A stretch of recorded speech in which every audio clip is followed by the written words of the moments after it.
வணக்கம் மாணவ மாணவிகளே. GCE OL பரீட்சை எழுதும் மாணவர்களுக்கான பகுதி ஒன்றிற்கான வினாவிடைகள் இங்கே தரப்படுகின்றது. நீங்கள் இந்த சேனலுக்கு புதிதென்றால் லைக் பண்ணி ஷேர் பண்ணி சப்ஸ்கிரைப் பண்ண மறவாதீங்க. முதலாவது வினா, இலங்கையில் தேயிலை ஆராய்ச்சி நிலையம் எங்கே அமைந்துள்ளது? தலவாக்கலை. 2. சர்வதேச சங்கம் எத்தனையாம் ஆண்டு ஆரம்பிக்கப்பட்டது?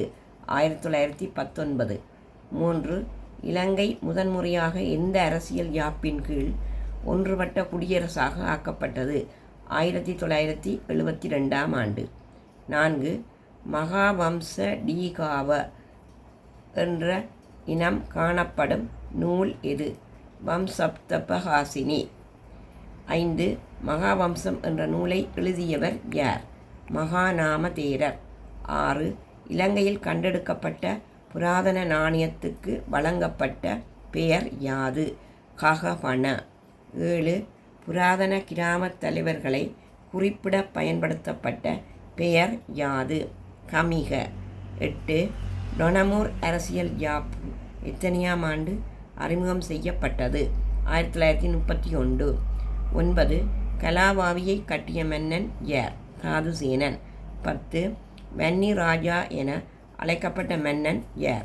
3ஆம் விஜயபாகு. 11. நாசிசவாதத்தின் தலைவன் யார்? Adolf Hitler. 12. எனது போராட்டம் என்ற நூலை எழுதியவர் யார்? Adolf Hitler. 13. ஹிட்லர் எந்த நாட்டை சேர்ந்தவர்? ஜெர்மனி. 14. இலங்கை தேசிய காங்கிரசின் முதல் தலைவர் யார்?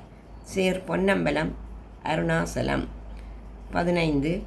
ஐக்கிய நாடுகள் சபை தோற்றம் பெற்ற ஆண்டு எது? 1945. நன்றி.